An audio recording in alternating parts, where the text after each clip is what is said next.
Boker tov. Good morning, everybody.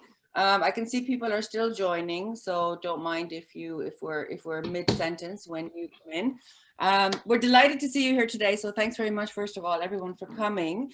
I'm Jess Jones. I'm a team lead and senior recruiter with EER Global. I work closely with Mary. Mary really needs no introduction. I think you all know Mary extremely well, partner of EER Global. So we're delighted to bring you this presentation today on hiring in China, Singapore, and India. And we have, as always, we have brought some experts from each of these regions to speak about these regions and some of the particulars, some of the specifics there as well. So we'll be showing you a presentation, well, a PowerPoint. Some of the main points are there. But as always, please feel free to take notes. We will be sharing notes after the presentation also. And we do invite you to ask questions. It's probably more convenient and efficient if you type your questions into the chat so that everybody can see, and we'll address them as quickly as we can and as comprehensively as we can. So just to say that, so just a little bit of housekeeping there to start with. So the first thing I really should do, of course, is to introduce our participants. And because people are still joining, I'm trying to keep up with everyone that's coming in. So hi guys, all the new people I haven't said hello to. So guys, I'd like to introduce everyone to the first participant, just Dennis Louis. And Dennis is based in China. He is a partner with Hong Kong Executive Search. It's a very big search company, a very established search company that's been in existence and recruiting for the last 30 years in China. They have two offices, one in Shanghai and in Hong Kong. And it's a partner that I've frequently worked with on searches in the past. And Dennis, obviously, and his team are a marvelous source of information for that particular region. So Dennis will be talking us through some of the particulars about China today. So hi, Dennis. Thank you very much for joining. And then we also have with us, and I'd like to welcome warmly, Maya Sender. So Maya is originally from Israel, but has been based in Singapore for the last 2.5 years. So Maya will be speaking about Singapore to us today. Maya was, until her maternity leave, quite recently, she was with a company called SWAT Mobility in the smart transportation sector in Singapore. And so Maya, just as a note here, Maya is now available for new opportunities as she's wrapping up her maternity leave. Baby is now almost ready to go to college, I suppose, Maya. Very, very quick learner. So Maya will be speaking to us about Singapore, as I said. So hi, Maya. I can't see you right now. I need to scroll here. And last but not least, I'd like to introduce you also to Himanshu Taneja, who is the head of sourcing with EER Global. Himanshu has been with us for, I think, half a decade, but has been involved in sourcing for the last 10, 12 years. And Himanshu himself is based in New Delhi. So he'll be talking us through some of the particulars that apply to the region of India. So hi, Himanshu. Thank you very much for joining. Okay, so I can't hear you right now, Himanshu, just in case. You're not on mute, but I can't actually hear you. So just to make sure that— Can you hear me now? Yes, perfect. Yeah. Hi. Okay, great. Hello. Lovely. Okay, guys, so what I'll do, if it's okay, is I just want to now, I'll just share my screen here so that you can see where we're at. Okay, here we go. And everyone else, if you don't mind, the participants, we're all delighted you're here, but if you don't mind keeping yourselves on mute, just to make sure that we don't have any audio problems here. Okay, so this was the introduction that we've just spoken you through. Here's some lovely pictures of everyone. I always look better in photographs than in real life, but the rest, everyone is equally beautiful. So we'll just move on from that. Okay, so let me just, here we go. So guys, just to show you now, so just to give you a sense of all of the topics we're doing. So quick overview. We're going to speak, as we generally do, try and address things from lots of different aspects. So cultural differences, how these relate to recruitment challenges, some specifics about labor law, so around the benefits, compensation, maternity leave, holidays, some important points on legal restrictions to keep in mind in terms of interviews, what you can and cannot ask. And they're pretty much the same in all the regions, which is good. Some quick points about the expectations of a job ad, what kinds of things you need to focus on and include, because that can vary hugely from region to region. Also, if there's any changes, specifically with work visas that apply more, I think in Singapore, where work visas are very common, or kind of in general, that's come about from the COVID-19 crisis that we're all still so pleased is still hanging around with us and controlling our lives. A couple of points maybe on the best way to write job ads, which is actually kind of connected to the earlier point, so that's probably my bad, I left that in. Salary benchmarks, always a big question for our clients. How do we figure out what actually needs to be paid in that region? And then also some tips about popular job boards to use in each of these regions. So that's it in a nutshell. First thing I want to say here is, and if it's okay, I'll just give a few quick points here. Everyone can read, so like I don't want you to read, but there's a, and I'll just do an introductory comment and then I'll hand over to Dennis. So this information here about really important about to do with etiquette and this notion of saving face and respecting, being respectful and being respectful in particular of hierarchies plays a really big role in China and in Singapore and to some degree actually also in India, though it's a little bit different there. So we've put together some information here. Some information here that was comprised from some of the some information that Maya sent me, some of the information that Dennis shared with us as well in our preparations for this call.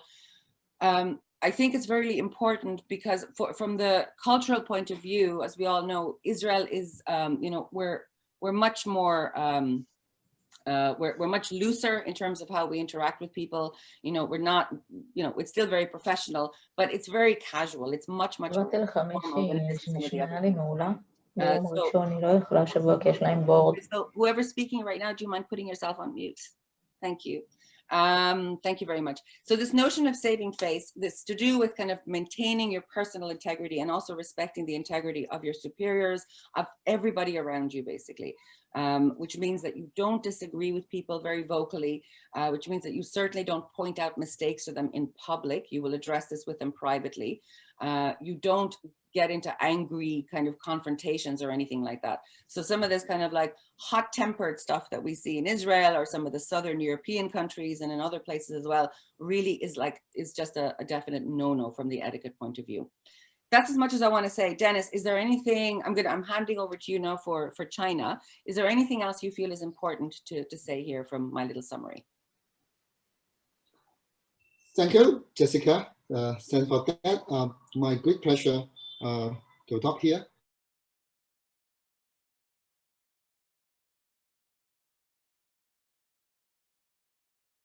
Dennis, you are on mute. Dennis, I can't hear you right now. Yeah, okay, I'm back. Yeah.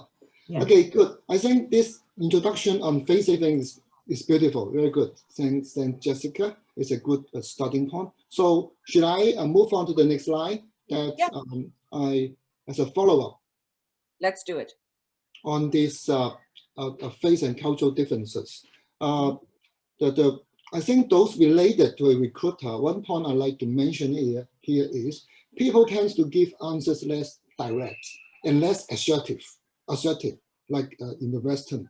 And in social communications, if you are too pressing and you are too assertive, they sometimes treat as rude. So when interviewing people, so we have to take this into account when you are interviewing people in China or in the East, in Asia at large. Mm-hmm. And one interesting point I'd like to share is on the piracy. Even though people are less direct, they are trying to be humble, try to be polite and things like that. However, in social interactions, it's okay to ask personal questions. How much you earn, your family situations, and they will share with friends. As such, as a HR, don't assume that everything is secret. When you have salary increment, when you have allocating annual bonus, it may end up that it become open secret. So you have to bear this in mind that sometimes you have to consider they become open secret. So you have to maintain equity and balance. If that is being open, everybody know what you have done. Okay. This is a point. As a contrary for being indirect. Sometimes they are direct on this point. Right. And then I'd like to move on the next point is on ICS or internet access, right? Mm-hmm. Some internet application is not available in China nowadays, unfortunately. For example, WhatsApp, for example, Facebook. So we are used to do IM over WhatsApp, but however, that's not available in China. So we'll suggest as alternative using other things like WeChat and Facebook also not available, not available in China. Yeah. I think that, just to interrupt you there, I think WeChat is a huge platform in China. Probably most people have heard of it. WeChat, I've certainly never been able to get an account going on WeChat. So it's probably not something that's actually going to work. But I think it is an important point to know that the internet access can be kind of touch and go. So Zoom and Teams and so on, they're fine, but it's not always going to run 100%. I think that's the main takeaway there, I would say. Yes, correct. Thanks, Jessica. The reason is for international internet access, they will go through a firewall and kind of subject to be, it will be checked. And as such, it depends on the volume of the internet traffic at that particular time. Sure. So sometimes it's swift and sometimes maybe nasty. So we can use Zoom, we can use Microsoft Teams, we can use Apple FaceTime, no problem. But the only thing we mind is sometimes it may be slow. It's not the problem of your candidate, but it's something that you cannot avoid. So there's something I remind here regarding internet access. Perfect. Okay. The next thing I would like to bring up is a concept of permanent place of residence. On the ID card of each Chinese citizen, they have a permanent address there. And so everybody will have a permanent place to live. The city, tied to a city or tied to a province. As far as the work is concerned, no problem, you can work anywhere you like. There's no limitations. So this is not affecting your work or where to go to school. However, it's affecting the benefits. For example, the schooling benefit of the children. The schooling is supposed to be close to where you live, right? So the school are automatically allocated close to your living place. And even go to a high school examination, you're supposed to do it in your place of permanent residence. As such, this may affect the choice of working location for the adults, for the parents, because they may have children, they want the children to live together with them, and there are some limitation of going to school. There's something to share. And also, there's a big portion of the remuneration will go to Chinese social insurance fund and housing fund. It's a big portion that I will go to that later. And that funding, suppose you claim that from where you retire, right? But if you say you contribute the fund in city A, but you end up retiring in city B because that is your permanent place of residence, it will be some convenient to you. So, this permanent place of residence can be changed. You can apply to move that.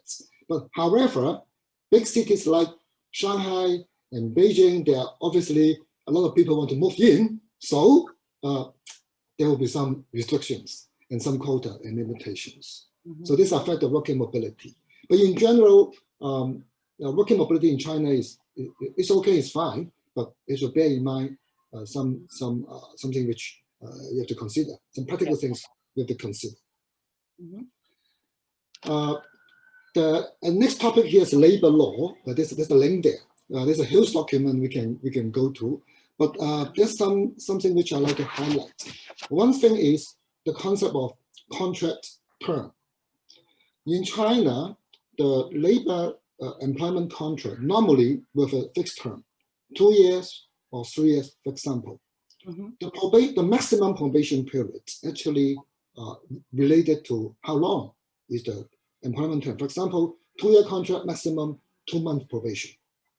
3 years contract, maximum can be 6-month probation. You cannot exercise stipulate a long probation as long as you like, because they are actually stipulated by law. And the thing is, say for example, it's a 2-year contract. After 2 years, you renew another contract. After 2 years, you renew another contract. If you elect not to renew a contract to a staff, the employer is subject to pay the financial compensation to the staff, Mhm. even though at the end of the contract, the compensation is basically 1 month for 1 year of services. And also after 2 renewal, so there's 2 years and then 2 years and then another 2 years. The third time for the third contract, it can be automatically become a open-ended contract. That means no more renewal needed in the future because already open-ended. So what does this mean?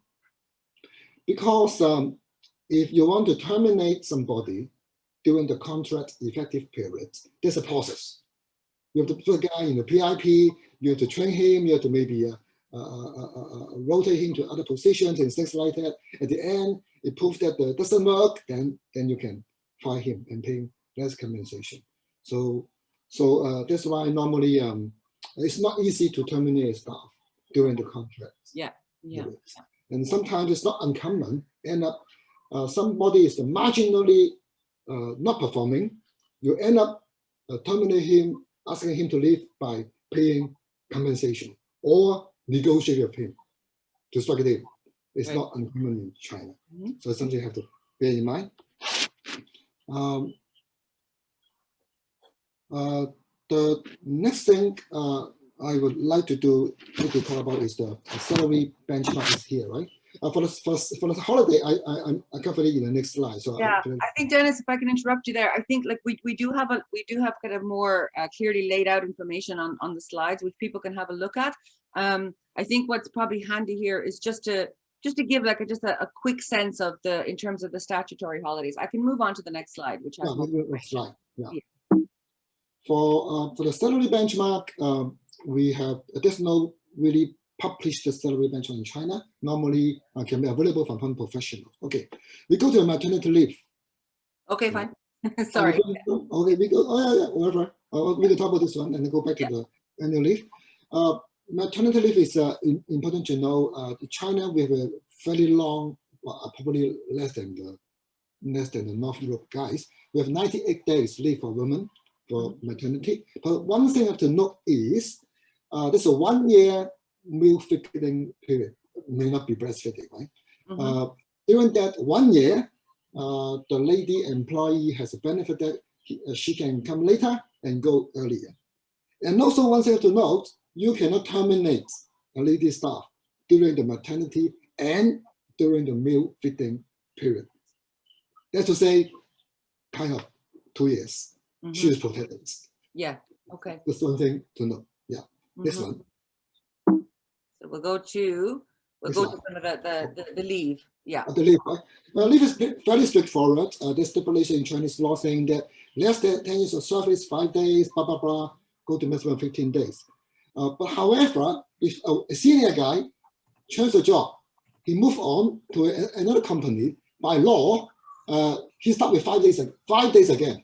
That's bad, right? That's bad. So sometimes, for particular for MNC, you will have a kind of a little bit more, giving a little more days for people, and otherwise it's 10 years only. 5 days is pretty short in. So these are the absolute minimums that people would expect. But if you want to be kind of inviting to candidates, you need to think a bit bigger than that. Is that what we're basically saying? That is correct. That's correct. Yeah. And then next thing to note is there are total 11 public holidays in China, which is I think moderate, not too many and not too less. But however, the Chinese government will swap the holidays because Chinese New Year 3 days, National Day 3 days, and then if it close to the weekend, become 5 days, and then it will swap the working day with another weekend, it become 7 days. But you have to come to work on Sunday and Saturday, right? So it become a 7 days longer holiday. Then you can go to a longer trip, and you can go back to your native city, and you have more time to spend your money. So swapping days. Right? Yeah. And also, yes, please, Jessica.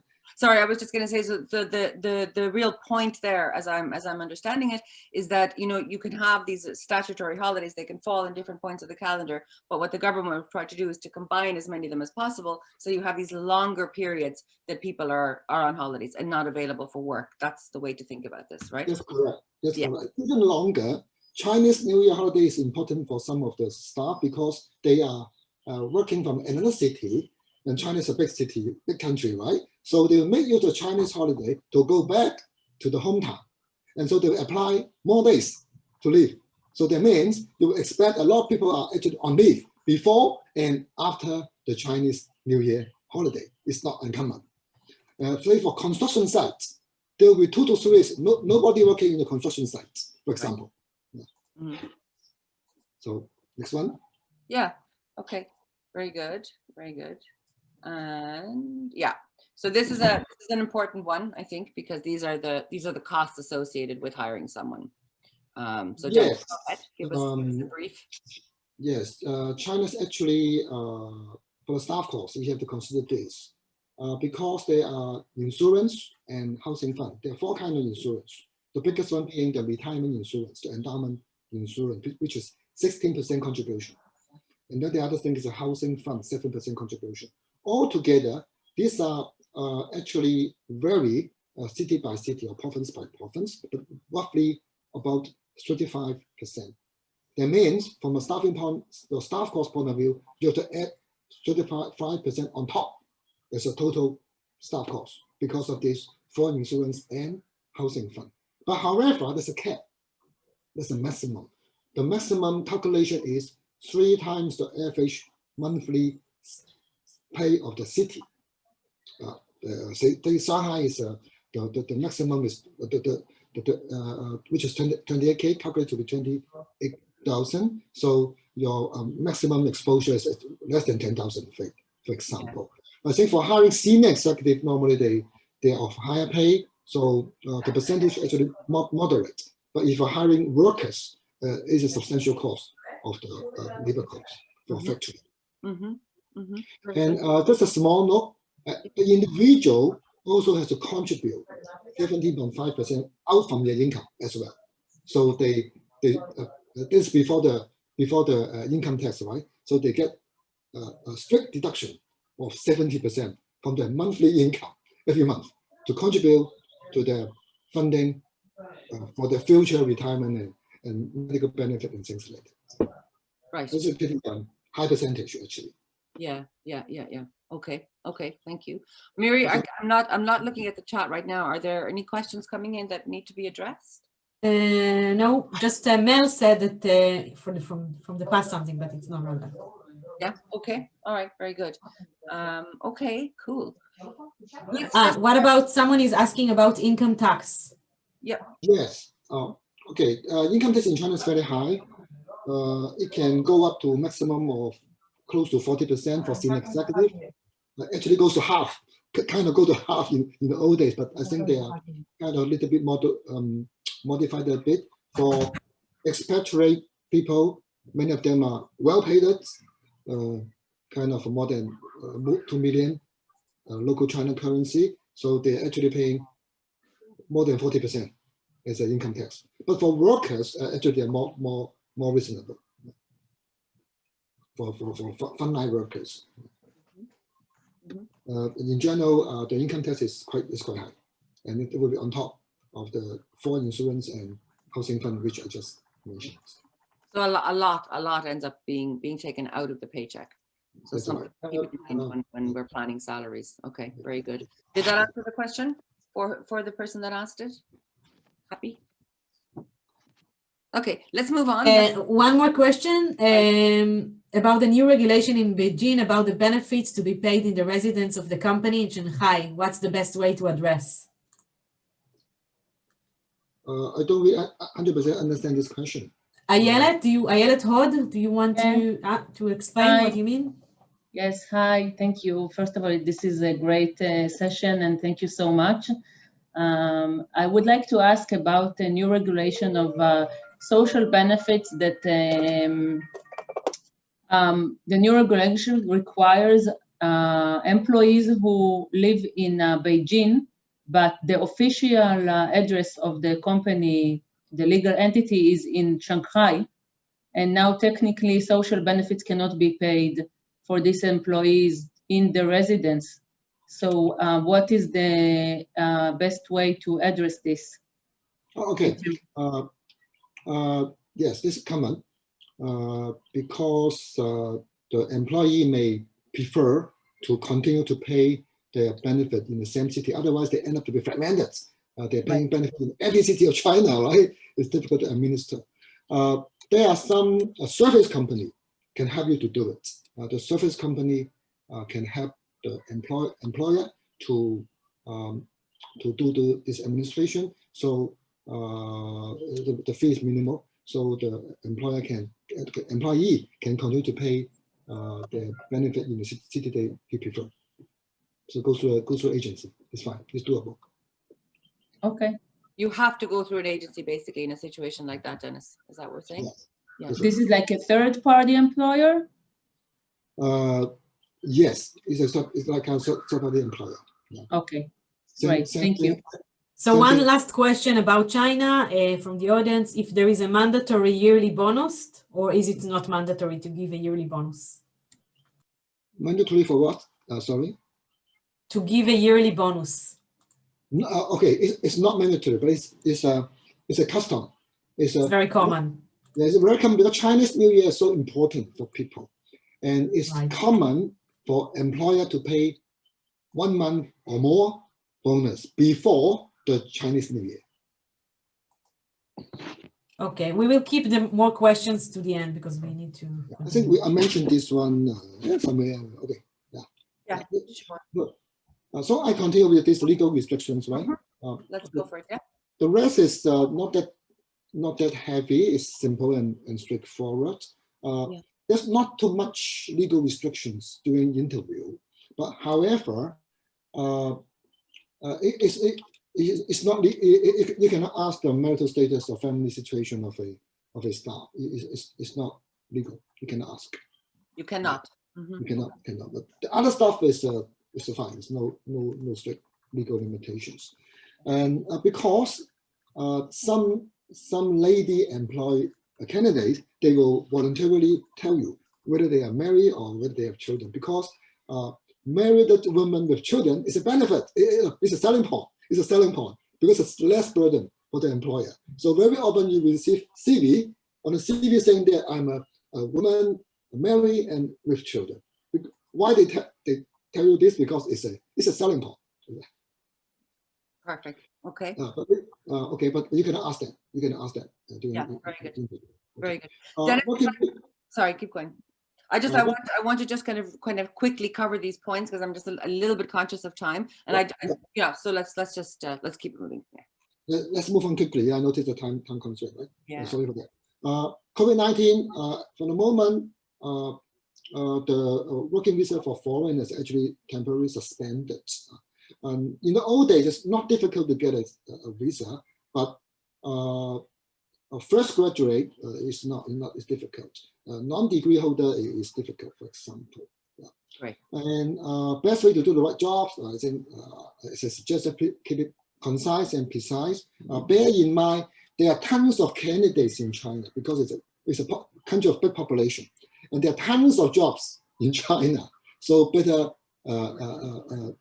do your straightforward, and don't use the funny words. You may like some funny words that looks like great, but however, people cannot imagine what does it mean. Better to use simple and straightforward wordings. Simple wording, okay? Simple wordings, right? Because they have to scan over tons of app every day.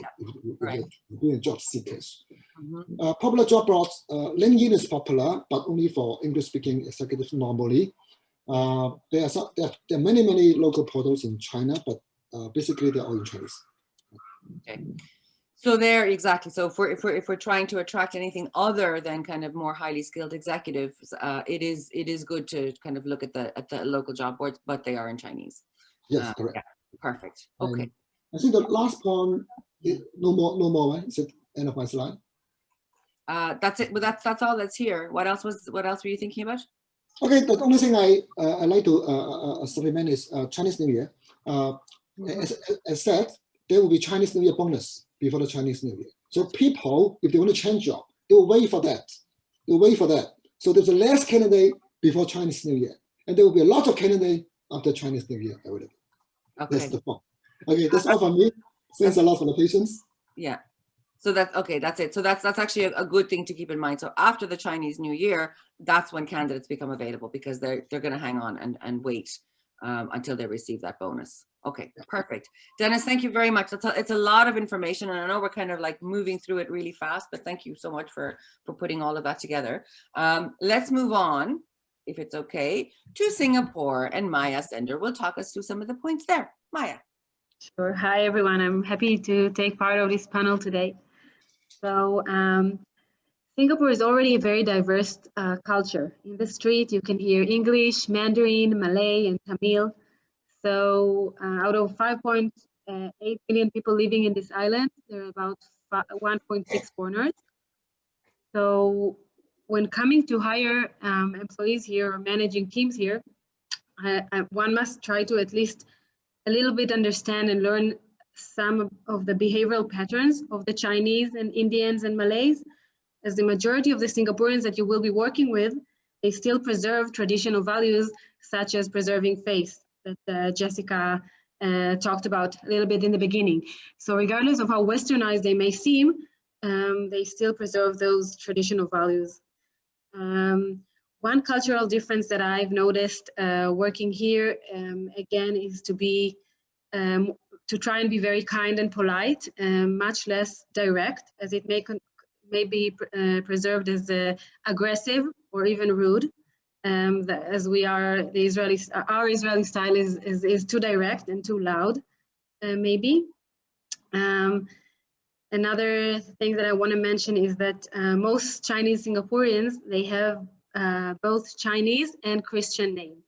So they have both names, two names. So when you talk to your colleagues or when you talk to candidates, you should ask them which name they would like to be called with. When I joined SWAT and I looked at the team at Bamboo HR, it took me at least 10 days to understand who's who and really remember both English and Chinese names. So culture-wise, maybe just be minded about face saving and the respect for hierarchy, and be more gentle about in your style. What should we talk about now? Should we talk about the interview restrictions? Yeah, I think just kind of hit some of the main points that we've outlined here. Yeah, just like the main ones, because a lot of it is in the notes. Sure. Yeah. So legal restriction, it makes a lot of sense to us Israelis because it's very similar. I mean, you don't ask about nationality and religious, marriage, plans to have kids, age, disabilities. Very similar to what is like in Israel. Mm-hmm. The one thing that I noticed that is common here is to ask, it's very common to ask candidates about their current salaries. How much are you making now? And in America, it's illegal to ask. And in Israel, it's considered rude. We wouldn't ask that. We would ask, what are your expected salary for the next role? But here, even if you ask them, what's your expected salary for your next role, they would still tell you what they're earning today. So just be minded about it. It may save you some confusion. Yeah. It's even common that an employer will ask a candidate to show pay slips. That's very common here as well. Mm-hmm. So you should also keep the job offer records for at least 1 year to support your fair hiring process. So in case there is any complaint made against the company, then you're covered. Regarding benefits, very common to give the end of the year bonus, just like Dennis said. The Chinese New Year is actually celebrated usually in January or February. So this is exactly the time when the end of year bonus is given. And it's very common to give, it's like a 13-month bonus salary. It could also go up to the sum of 2 or 3 salaries. And it is standard. If people are asking for it, believe it, it's standard. It's not just for customer related roles, it's given for everyone. It's very common. Also medical plan, some kind of form of a corporate employee plan is very common. It will cover usually hospitalization, outpatient and critical illnesses.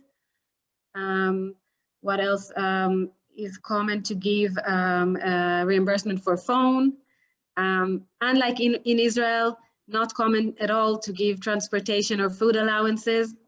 It's not something that is needed here, as Singapore is a very small island and the public transportation is so good. Most people don't own cars. Local food is very cheap, so it's not common. There are 11 public holidays. Above that, it's very common to give 14 to 18 days of annual leave. What else could we, yeah, so there's just information on the slide. yeah. Sorry? So I think like just for the 11 public holidays plus the 14 to 18 days annual leave, so you can kind of calculate from there what that standard is. And then we'd also put in here as well a couple of links that go into more of the specifics. So Maya provided these, so they're in this presentation, and we'll be sharing them with people afterwards. But these are kind of the government links for some of the really the detailed information that you need to do with specifics with regard to all these topics. Yeah. This is something that I really want to mention, because it's a must know for anyone hiring here in Singapore. You must know about the MOM. It's actually the Ministry of Manpower in Singapore. It's your go-to place for any question or information regarding labor law and employment practices. Even they are the one that will issue the employment permits if you want to hire a foreigner. So you really must know about their website. It's a very friendly website. And it's very important for any HR person here or recruiter. So yeah, I guess we can move to the next slide. Sure thing. So maternity. Yeah, we did a serious breakdown of maternity leave. Are Singaporean women having loads of babies? No, usually they have one or a max of two. The maternity leave liability really depends if you're a local, if you're Singaporean, or you're a foreigner, and how many kids you have as a foreigner. Yeah. But there is a self-assessment tool at the Ministry of Manpower website. It's very easy to figure out this information. Here I want to just mention that even fathers, they are liable for 2 weeks of paid paternity leave. And all parents, they deserve childcare leave, which is very nice. It's about 6 days per year for Singaporeans and 2 days for foreigners. So this is like if your child is sick or something or needs something. Not only sick, usually in Singapore, there are like professional development days for teachers, about 4 days a year. So usually people would, and then the preschool is closed, so the parents would take that. And if the kid is sick, yeah. Yeah, very good. Okay, super. So yeah, so there's different bands and different structures there as well, so to be aware. Right. Paternity leave is also something important there. Okay, wonderful. So I've moved us on to speak about work visas, which has changed. Yes, it has. So Employment Pass is a Singapore work visa that issued by the Ministry of Manpower for foreigners. Local Singaporeans, you don't need to apply for a working visa. It's only for foreigners, and it has become more difficult now to get it.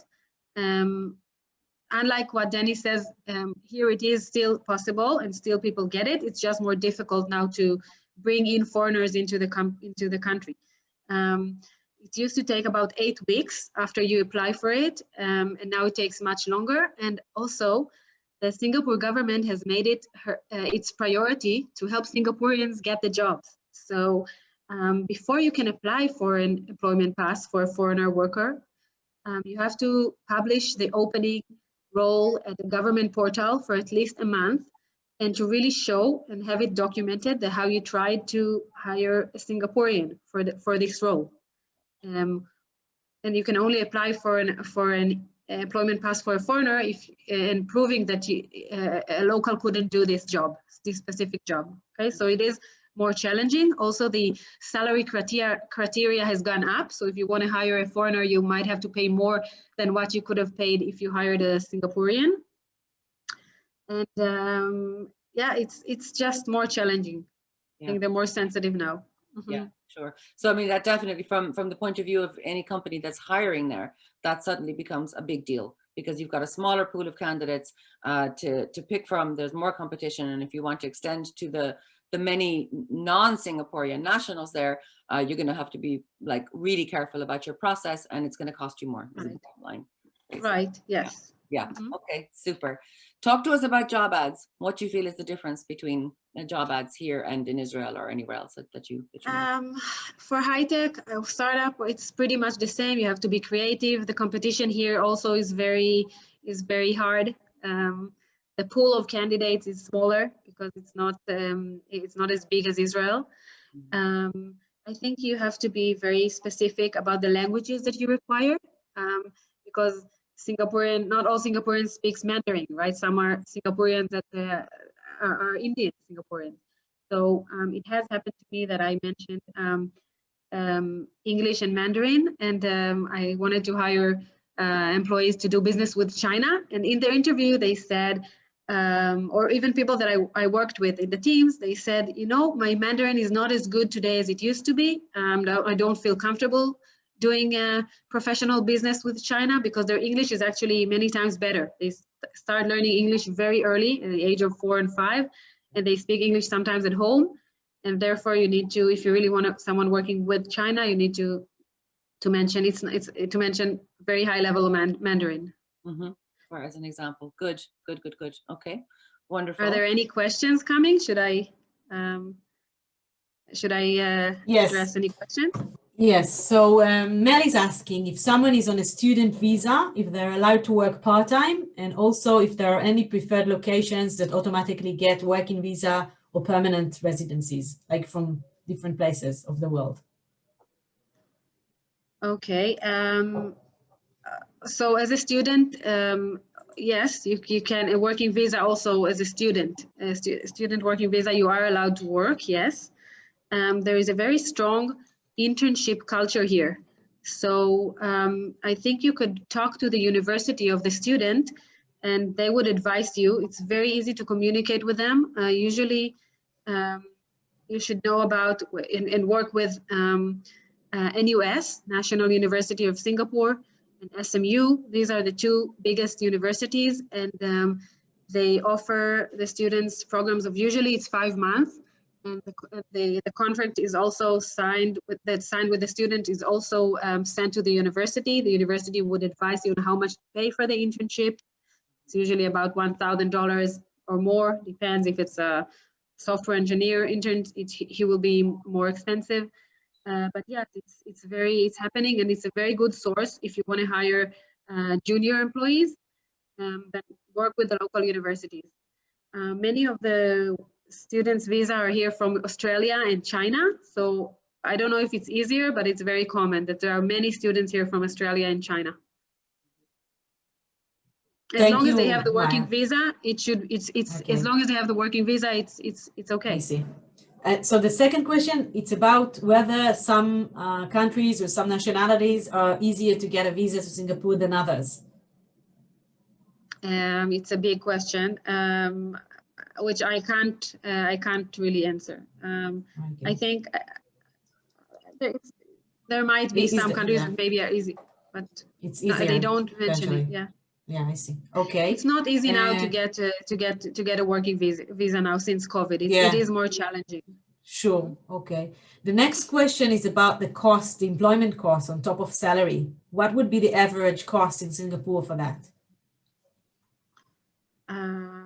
Excuse me. Okay. Yeah. Not sure what to address here. Other than the benefits that we mentioned. Yeah. So the employer cost usually, you know, the national insurance and so on that you typically pay. Usually there would be the medical cover. I don't know the exact numbers about other things other than that. I think that I could if the question would be more specific, I could get back to you with answers for your notes. Sure. I think I can also find out for the person who asked. I think it was Perez. So please approach me directly. I can find out for you about that. It's differentiate between local and foreign people. Because for the foreign, there are no employer costs besides the benefits in specific. Yeah. Okay. So for salary benchmarks, I listed the 3 free and available websites. You can use them. You can talk to recruiters and colleagues. It's pretty easy. I mean, the information is free and out there. Popular job boards to use is Gleans, Jobs Bank, which is the government portal, which is a must. You must know this website. It's called My Career Future. You can publish your openings there for free, so you must know it. And also, if you want to hire a foreigner, again, you have to publish the opening for a month there at least before you can apply for a visa. Best job boards for me that worked here was Indeed and Glassdoor, even better than LinkedIn. Most of our hiring was through Indeed and Glassdoor. It's very strong here. Also, the culture of writing comments on Glassdoor and giving feedback, that's also very strong. Yeah, so something to keep in mind that if even an interview process is bad or slow or something like that, it could end up on Glassdoor and it could end up yes, for sure.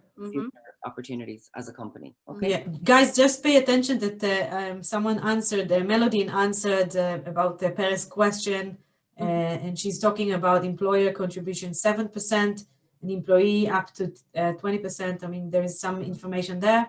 I'm not sure, I'm sure she knows, but like, I don't know where the origin of this information, but I'm sure, I guess it's true. So you have the information there. So it'll be in the chat. Okay, amazing. Are there any other questions coming in there, Mary? Because I can't see it right now. No, not at the moment. Anyone else wants to ask a question about Singapore? And now would be a good time. You said it's going to be really hard to get a visa currently these days. The question is whether we are bringing an expert as professional employee to relocate and support the local site. Is it still going to be a problem? I think it's difficult, but it's doable, and it's done still today. So it's not impossible at all. It is happening, but you have to be very thorough with the documentation of the process. You have to prove if you're bringing someone from Israel, then actually it's going to maybe in the company, it's an Israeli company with site here, or the employee has professional knowledge or language that would be helpful, that it would be helpful to prove that you really need him and someone local can't do the job. It would be actually very helpful. And I think as long as you do the process alongside with like everything you have to do, and you have all the documentation, yes, you can do it. We did it before and it's still done. I know people that just came here 2 months ago, 3 months ago. It's possible, yes. Cool, thank you. Sorry, Maya, it's Mel again. In terms of with the students, just to clarify, would we have to get I mean, do they automatically, when they get a student visa, also get permission to work, or do you have to reapply to the MOM as well for an internship? So for me, when I started as an HR 2 years ago, I did call MOM and I asked and I clarified, and you get the answer over email, so you know you're covered. You have to be very careful with everything you do here, but MOM is very friendly and responsive, and I think there would not be any problem to hire him, because I remember that it was possible. Maybe there was a limit of hours that he or she could work. I don't remember the exact limit, but you just email to MOM, they get back to you, and then you have the exact limit of hours that you'll know you can have him work. Thank you, that's great. And then if you also, sorry, one more thing, if you know about the PEP, what the amount for that is per month that the employee has to be earning. What is it, PEP? The PEP, Personalized Employment Pass. I never got to issue that. I issued okay. EP and S passes and student visas. I'm not familiar with this pass, but everything is an MOM. It's really easy to see, and the salary criteria for everything has gone up a bit. But yes. I think you should see it in the website. Right. Thank you. Thanks. Sure. Okay. Thank you. Any more questions coming in, or any more questions anyone wants to ask? Or should we move on? We can move on. Perfect. Okay, guys. Maya, thank you so much. Brilliant information. Very thorough. Sure. Okay. let's move on and speak about India, another very large market. So Himanshu, I can't see you right now. I know you're there. I wanted to make just a couple of introductory comments here just about India in general before we kind of dive into a bit more specifics. People may probably know this, but nonetheless, let's just in case, right? I think really important to know, or just to keep in mind here, India has got a population of 1.4 billion people. I mean, it's an enormous number. The country itself is actually more diverse culturally and ethnically than Europe. So if we think about what that means as well. And as an example for that is like a cool thing to know, it's maybe a bit of trivia, but I think it's a significant trivia. 17 languages are listed on the rupee note.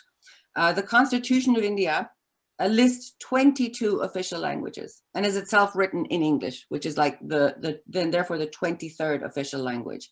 This doesn't mean that all the people there speak 23 languages, on the contrary, but it does suggest, I think, just how diverse this country is. And there are recruitment challenges that are linked to those cultural differences that one would expect to have in such a huge economy and such a very, very diverse country.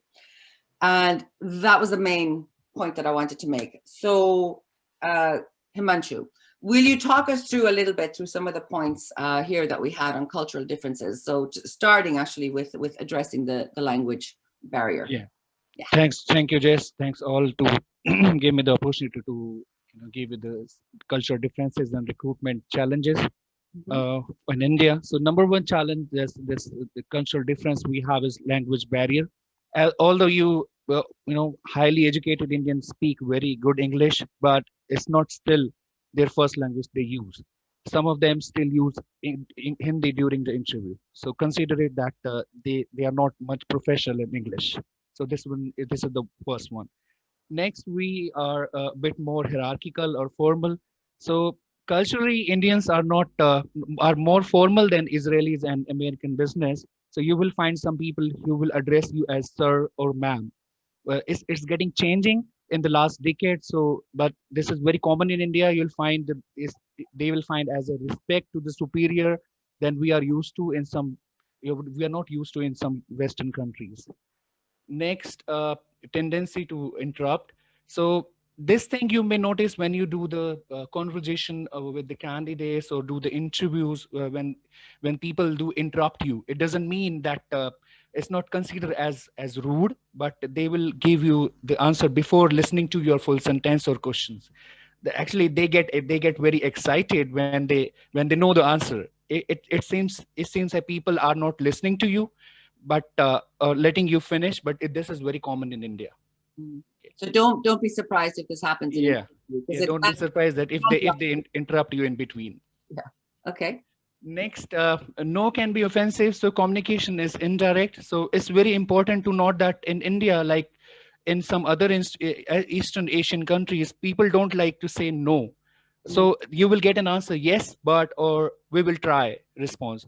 So they don't say directly no to you, but it's actually meaning is no. They don't want to say no directly because they think this is a bit unrespectful as they are not delivering the task. So they will try to do it again, and they'll say we will try again. Next, small talks. So small talks are very important. We really love it when if you take the interview, if you talk about other things about their family, their relationship, their city where they are living, or the towns or their past jobs, they love to answer them those questions, and they like such talks. Next is late start of the day. So please don't get surprised if you ask to schedule the interview after 10 a.m. because Indians tend to start their day late.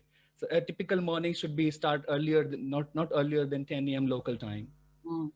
And that's actually, that's something that I was surprised about, Himanshu, when you and I spoke about this, because in the US, for example, it's no problem for a candidate, not always, but, to speak to you, to offer to speak to you at 6 o'clock, 7 o'clock their time, long before their official day starts. They want to, get this is very unlikely to happen in India. I think if I give you some stats, like if you schedule any candidate 8 a.m. or 9 a.m. in the morning, 50% will not turn up for the interview. Okay, so yeah, then try and avoid doing that. Okay, yes, lovely. Yes. And next and the final point is the money is a big driver.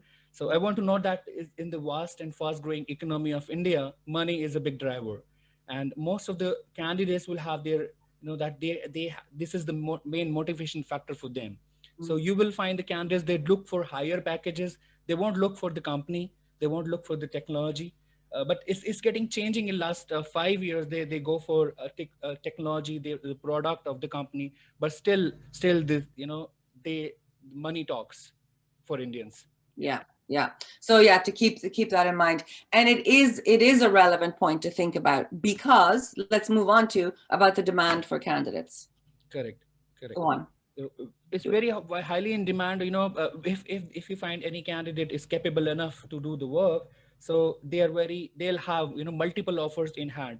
So you don't need to get surprised if they have offer in their hand and they are speaking to you, because they will compare where they can learn most.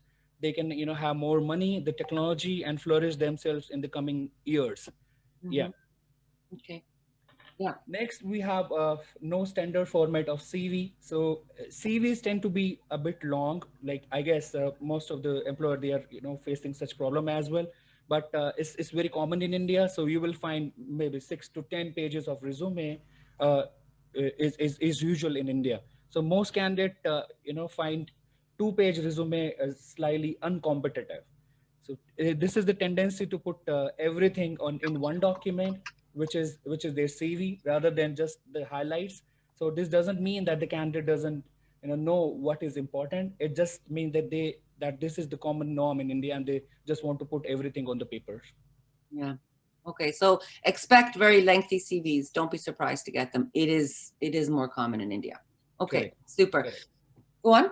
Mm-hmm. Yeah. So next is to to figure out whether the candidate can do the job or not. So because of the tendency to be less direct, it may sometimes be hard to you really understand the candidate have the right skills, or if he can work with you or not. So we suggest that we recommend that for almost every role you want to hire for, plan to build a task or maybe a test or assignment or a presentation in your interview process to understand more about the candidate. Exactly, because you probably, because of the style of communication being less direct, we're saying, Himanshu, that you probably won't really be able to discover necessarily whether the answer is a clear yes or a clear no. So it's better to just allow the person to demonstrate what they can do. Yeah. Next is HR skills. You need to the HR should be very accurate on the follow-up process, like starting from reaching out to the candidates and ending the process. In India, people you need to build the relationship with the candidate. You need to have the communication going forward, and you need to have maybe a weekly call or bi-weekly call when you give them the offer, and till the joining dates you need to follow up with them. And you need to be in touch with them. Yeah. So basically this is very common in India. Yeah, keep in much closer touch than you would normally, even after the contract is signed. Don't let people feel that you've forgotten about them, because they might. Yeah, actually, they feel like there is no communication going on, so they start looking for other job too. Yeah, very good. Okay, important to know. Let's move on to some of the salary breakdown. Some of the stats here, actually, I'll just speak to the first part here, guys. So what I want to, if you see in the top right corner of your screen, right? Some of the stats, just to kind of underline how incredibly lively this economy is, okay? Like 50% apparently of the companies in India right now are planning to hire, so to increase their headcount. I don't know by how much, but they're planning to grow their headcount in 2021. More than like 75% of people that are currently in jobs are expecting to look around for something else. Like this is huge movement as far as I'm concerned. And another point here is that 90%, and this kind of speaks to what we were saying about money being a big driver, 90% are expecting to increase their salary. So they're not going to make a move, to something that is just interesting. It should be interesting, but it's going to have to pay well. That's I think what we're coming down to. So Himanshu, you can talk us through some of the it's definitely a lively market, and good candidate will be in demand. So as for strategies to attract top talent in India, as with some other regions, it is good to build your company's network or university for recent graduates. But in addition, you can go for using mobile platform or social media recruiting are the two good options to remember as well. Mm-hmm. And by social media recruiting, we were talking about this, that like basically about kind of using WhatsApp and so on, that it's actually very common to talk. See, it's very common. It's very common in India now. Everyone is using WhatsApp. So we also tried as well that if you send them the message on WhatsApp, you will get much higher answer. They respond back to you very easily, very quick too. So WhatsApp is going. Is a huge Correct. platform in India, so we have that in common with Israel, where everybody lives on WhatsApp. Correct. Also. So this is a positive thing. Okay, ensure the hiring process is fast, that it's nice and snappy. Conduct a good interview process. Make sure you're thorough. Go on, Himanshu. You want to just speak it to the last 2 points about benefits or anything? Yeah, if you can go to next slide. Oh, absolutely. Here we go. Okay, so there are some labor laws, benefits, compensation packages, maternity leave, and holidays we were discussing. So medical benefits for a single person, that is up to $400 annually. This is must have after COVID. It was not before, but now after COVID, the government have mentioned that every employee working with the company, they should have medical benefits. That's medical insurance. Okay. Next is maternity leave. 6 months, that 100% paid salary they'll get. Maternity leave, it depends on the person that when they want to take those leaves, but it's fixed for 6 months. Conveyance allowance, expenses common. So conveyance allowance is basically you'll get either you will get a cab to come to the office, or you will get some extra money coming from home to your office, like some part of your salary will be given extra to you. Mm-hmm. Next is shift work. Shift work is we are not habitual to work in European shift or American shift. So if any company offers them to work in night shift or American shift or European shift, so they need to give extra money to those candidates or employees. Mm-hmm. HRA, is house rental allowance. This is also must have these days. Companies are providing 10% minimum base salary of as HRA. Average salary is 20%, and some good companies, the corporate firms, they are giving more as well as HRA, this house rental allowance. Yeah. So look, we're saying 10% really is the minimum that it should be. The average is 20, but people also get 30. Yeah, it's a part of their annual salary. Yes. Okay. Perfect. Lovely. Thank you. Go on. Provident fund. Next is provident fund. This is called EPF as well. This 8.33% of the base salary. This applies to the companies who are registered in India and who have more than 20 employees. And this is basically they need to submit such the money to the government, and some part of like 8.33% of salary goes to government, and also employer also gives such part to the government. And at the end of the year or financial year, or when they leave the company, they can withdraw such money. Very good. But it only applies if you have 20 or more employees that you must do this. Okay. Correct. Even you are registered in India too. Right. Exactly. Okay. Plus, if you are working on a contractual role or as a contractor, so it's not applied to you. Mm-hmm. Okay. Holidays. On an average, we have 24 holidays, the paid leaves in a year, and employees are entitled for 15 to 20 public holidays depending on their regions. So many festivals are religious holidays in India. However, there are 3 fully covered national public holidays: Republic Day, Independence Day, and Mahatma Gandhi's birthday. And as well, you spoke about the Diwali festival yesterday with me. See, it varies. The dates are, gets varies. Like sometimes you will find Diwali on 24th of November, sometime on 20th, or maybe 15th of November too. So those are not fully covered national public holidays, but yes, we do get holiday on Diwali. This Holi is also there. Raksha Bandhan is also there, but it depends on the regions. Like in South, they celebrate Durga Puja is also a holiday, but not in North side. Yeah.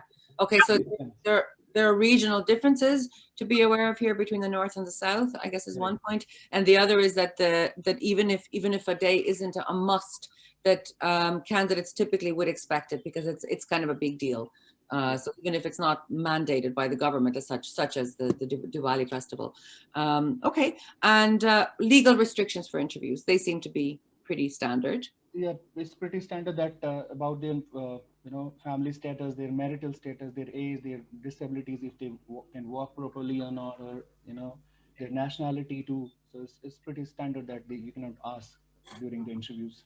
Okay, so these are the things to not ask about. Correct. Okay, very good. Shall I move on? Yeah. Okay, brilliant. There we go. So changes changes during the COVID-19. So we had a very high loss in terms of economy in India, but yes, now it's booming around. So the companies are giving remote work experience. Like the people are also expecting that they get work from home.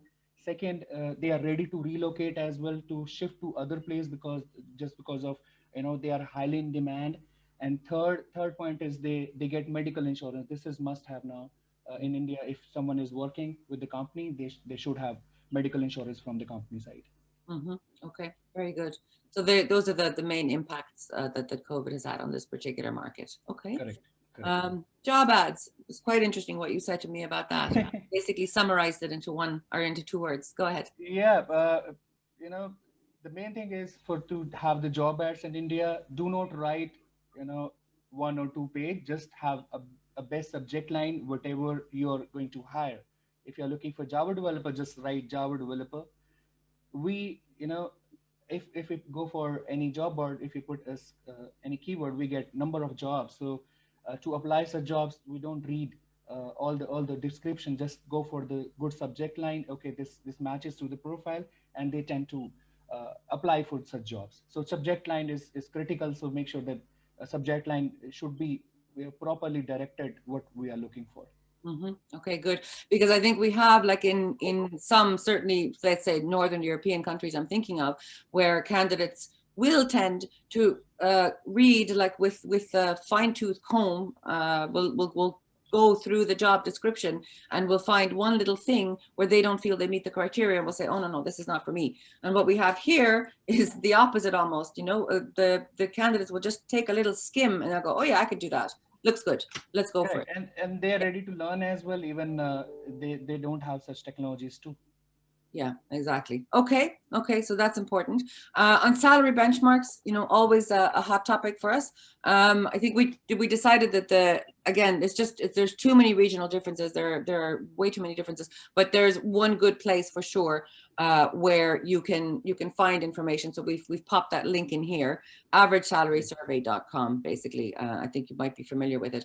But talk to us about Glassdoor is also there to have more information about salary benchmark, or pay scale is also there. So there are other sites, but the salary actually depends on the role and the position and year of experience that going to be hired, and plus the reason too. Of course. Yeah. Okay, great. And about job boards, other places. LinkedIn is LinkedIn is in highly demand these days, and the people are having their profiles there because it's easy to generate the profile. But the other popular job boards are Naukri.com, Indeed, Glassdoor, Monster, India, Shine, so this Time Jobs. So these are also leading as well after LinkedIn. Okay, very good. So these are some. If we talk about, I'm sorry. No, go ahead. If we talk about like before 10 years, we just had Naukri.com just to focus on the jobs. That's it. Okay. It's also in demand too. Okay, so Naukri.com is still a very big one, but the others are for sure very relevant as well. Okay, super. I think that brings us to the end, Himanshu. So thank you so much. Are there any questions that we can address from people with regard to this market? Yes. So few questions. Someone is asking, Debbie is asking if there is any difference in recruiting in Mumbai to other cities in India. Yes, in Mumbai is very highly paid city. Apart from other cities, if you go to rural places, Mumbai, Chennai, Delhi, NCR, these are highly competitive and companies are there too. So you'll get some challenges working, finding candidates in Mumbai because of the economy. Yeah. And the cost of living is too high there. All right. Mel is asking, is it common to can you request a candidate for his last salary slip? Yes, we can. Yes. All right. So then can you ask about current expectations or current salary, or just what's your expectations? Yeah, we can ask about their past salary, because their pay slip, even their bank statement as well, just to check the reference. Okay. Yeah. But even in the first contact, Himanshu, first interview. Not in the first interview. Actually, you will find if when they apply for the job, most of the time they do write what they are looking for. You can ask them in the first interview, or maybe in the HR round when you speak to them. Okay. But it's common, people do ask. Okay. All right. Sharon is asking, what is the common fee for EOR services in India? Not sure what that means. What is EOR is agency fees. Ah, okay. If it is agency fees, so it's minimum 8% to 25% of their annual salaries. Okay. And is it common to offer annual retention bonus? No, it's not common. It's not common. And health insurance? Health insurance nowadays, yes, but it's for the company who are registered in India. But if you are hiring candidates on contractual or contract roles, then no. Right. Okay. And when you do pay health insurance, do you pay it only to the employee or to his siblings and immediate family as well?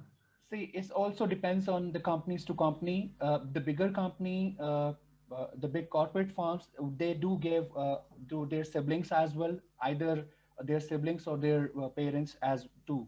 But it depends on the company. If they just want to give it to one person, the single entity, then yes. Otherwise, they can give to other people too in the family. But it's not necessary that they have to give for their siblings or their family as well. Okay, I think we have one more question. If there is Debbie, I'm not sure I understand your question. Can you ask? Sorry, I was asking regarding leave encashment. I misspelled the word. Is there like a mandatory a policy in doing that? Do you have to encash a certain amount of days at the end of the year? Because many employees get, with the 24 are a lot of days, and they don't always use them. Yes, at the end of the year, either they can encash the holidays, or they take the leaves. Like in India, at the end of the year, the things get slow down. So they take the holidays. They go outside India or to travel as well. So they use their holidays. Otherwise, they do encash those holidays. Some companies, they have the policy that they'll not encash those holidays. So then they can move forward, to the next year for such holidays too. Can you erase them? Is it legal to erase them after the year end? Yeah, it's all depends on the company side. You can raise to the next year. This is what I said. Yeah. Not erase, but to move them to the next year. That's what you're asking, Debbie, is it? No, I'm asking if you can delete them. Like. No, you cannot delete them. If you have it on paper that you will give them 24 leaves, either you need to mention that they will take it, or you need to pay in cash them. Okay, thank you. Great. Any more questions?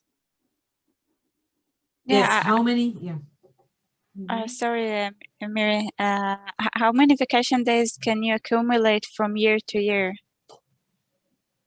It also depends, like if you have 24 holidays, 24 leaves, earned leaves or paid leaves that you get. So companies have a certain plan that on an average you can move forward with carry forward with eight leaves, not more than that, like 1/3 of the leaves you have. Yeah, that makes sense.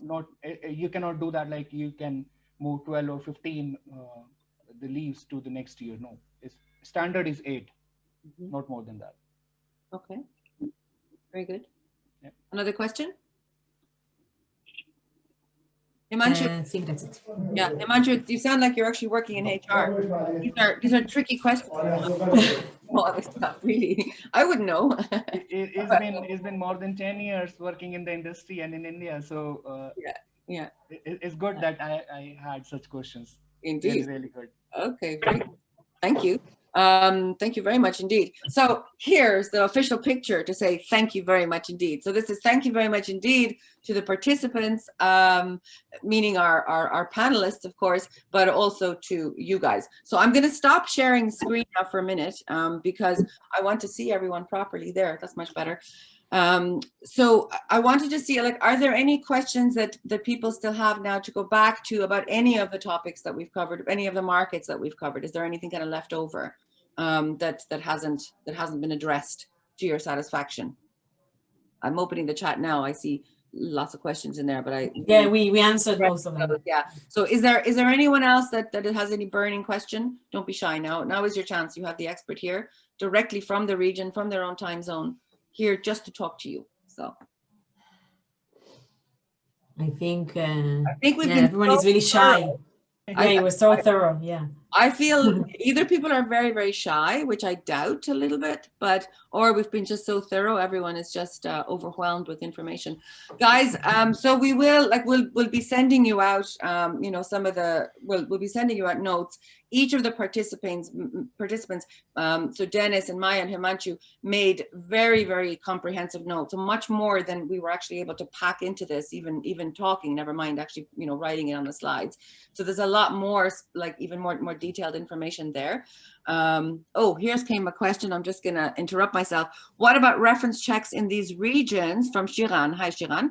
What about reference checks in these regions? Is it common to talk to previous employers? I would say absolutely it is, for sure. Under any, I would imagine, I'll ask each of you now quickly, but I would imagine yes, but you have to have the permission of the candidate. They need to provide their references. Am I right, Dennis, for China?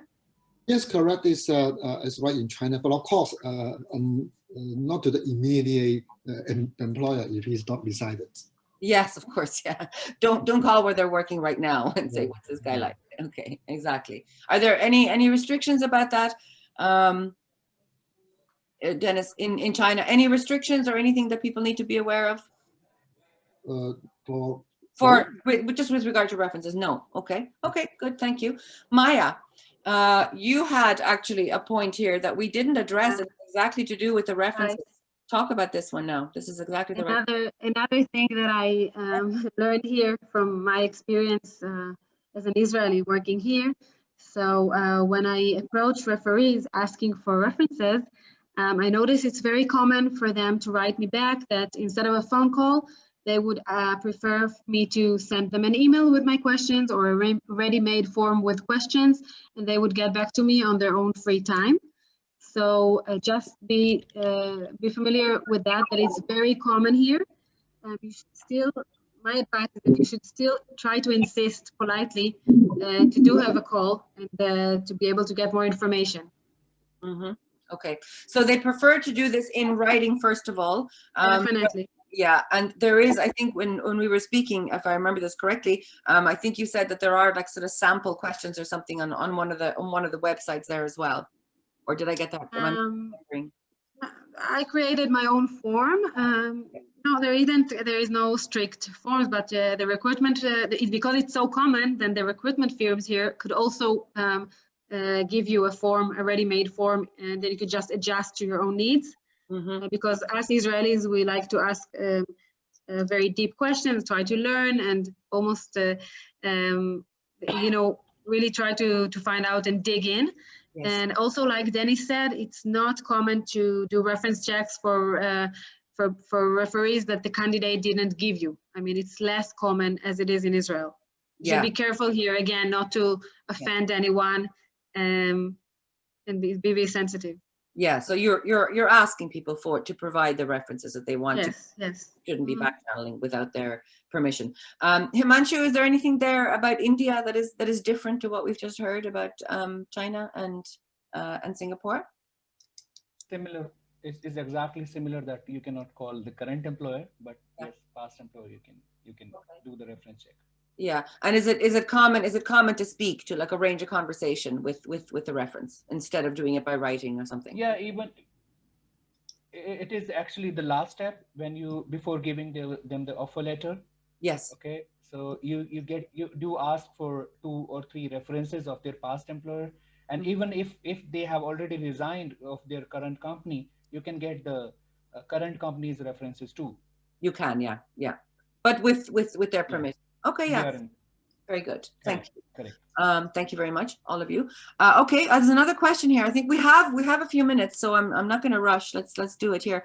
There's a question from Hadar Ron. Hello. How common is it to be employed via Papaya or similar companies in China? So basically, we're talking about just an umbrella company. So if you don't have a legal entity there, how common is it to be employed in this way in China? Dennis? Okay, for China, if there's no entity, it's common to do it in that way. It's popular for foreign companies. There's no entity in China. And even for some companies, they have entity in China because of the limitation on headcount and things like that. And sometimes they also employ through third-party companies. Yeah, but it's not a big deal. It's not unusual. It's not a big deal. Yeah, it's not a big deal. Yeah. Okay. I hope that question is answered, Hadar. If not, feel free to say something. I have another question from Yael. Is it common to do assessments for the candidates? By assessment, I'm not sure which market you mean. Yael, do you want to clarify? So as we said in India, yes, in fact, it's recommended. Do you mean in some other market? Do you mean in China or Singapore? Or maybe we can. Are you speaking? You're very, very quiet. Hello, where are you? Okay. I'm hearing noises, but I don't know if that's an actual question. Maybe she means like an assessment center. I'm talking about the to check the personality of the candidates. As we are doing very commonly here in Israel. Psychometric kind of assessment. Great question. Let's ask actually, is it common for these psychometric tests to perform these in China, Dennis? Do you know? It's not common, but there are people doing the tests, yes. Yeah, okay. And do candidates find it weird or off-putting, or is it kind of they roll with it? People will do it. There's no problem, no issue. Okay. Maya, what about in Singapore? Psychometric test, no, not common. But other behavioral kind of tests to be sent by email, yes, it is common. Okay. But so when you say like behavioral test, I'm using psychometric test as a kind of catch-all term. I mean, maybe it's not correct, So you mean some sort of a test that delves into the personality aspect, basically. Yes, personality tests and behavioral questions. I didn't see it in high tech, but I did see it common in low tech companies. Yes. Okay. To be sent, that it's sent by email, and you have to complete it before the day of the interview. Right. Okay. All right. And from which we will gather some information about whether this person has good social skills or skills, whatever. Yeah. Whether they're a team player, etc. Okay. Yes, exactly. Yeah. Okay. And Himanshu, what about in India? Do you know? It's not common in India. But the candidate, they feel weird about it if you go for such test, or if they go for it, they don't perform much. Okay. Yes.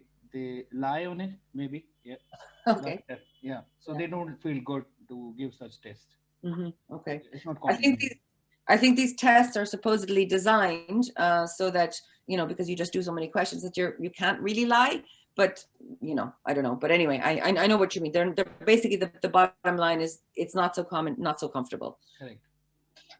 Okay, so if that question is answered, I hope it is. Please let me know or let us know if there's any other aspect to it. Is there anyone else that wants to ask something? I'm looking at your faces now, dear audience, because now I can see you properly. Some of you don't have your cameras on, but hello to the ones that do. Are there any other questions that we can address? No? Okay, well then I'll go back to what I was saying before. A couple of brilliant questions came in, so thank you for those. Questions are always really helpful. They're helpful for everyone that's attending, because there might be things that are in the backs of our minds that we just haven't considered yet. So they're very good. So thank you for those who asked the questions as well as for the brilliant answers. Okay, So guys, I will just remind everyone as well that we will be sending out information, etc. I would like to, I'm basically beginning to kind of wrap it up. I want Mary, I think Mary wants to make a couple of points, so I would invite Mary to the stage. Mary, please say what you want to say. Hi, so hi everyone. First of all, I wanted to thank Jessica for doing a marvelous job hosting this event and doing all the research and preparation. And thank you for all the guys who participate, to Imanshu, to Maya and Dennis. As always, what I would like to mention, for us as Israelis dealing with the countries in Asia, it's really difficult. The cultural difference is huge, and it's really, really difficult to create this bridge and to overcome the gaps. And yes, we've heard about a lot of things that are culturally different, and we talked about perspectives and how people are different, but I just wanted to remind you that at the end of the day, you know, people are people, and we are people and they are people as well. So like the way we are doing is we just treat everyone with respect. And generally as Israelis, I always try, it's really difficult for me to take a step back from everything that I'm planning or thinking of doing when I deal with people outside of Israel. And I think it's even more true with people from either like India, China, and Singapore. So maybe 2 steps back, but really, we really have to think about the cultural issue, which affects how we employ people and how we hire people.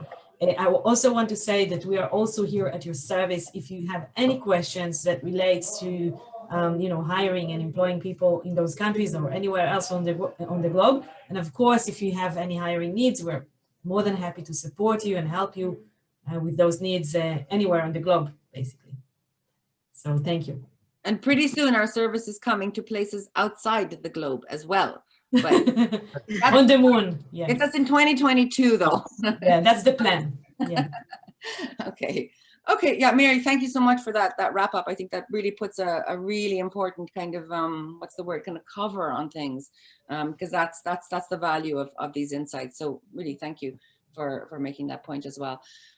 Okay, so now it really just remains for me to say thank you so much to the participants for all the work that they've put into this, because it's not just the session today, but all the time that we spent speaking before and we spent researching and, you know, putting information together and so on.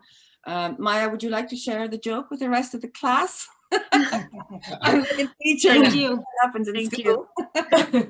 So I really want to say just a huge thank you to everyone, because you really put a lot of effort in, and it's very time consuming, and you know, you just do it because you care about the profession that you're in and about spreading information and you know, basically all kind of assisting each other, which is a wonderful kind of quality to bring to this.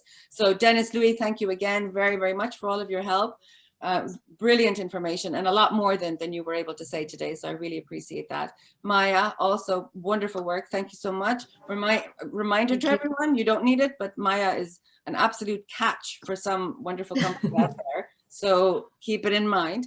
And Himanshu, thank you so much also, really, for like just a lot of information and a lot more detail than I expected you to have available in your data center in your brain, so thank you indeed.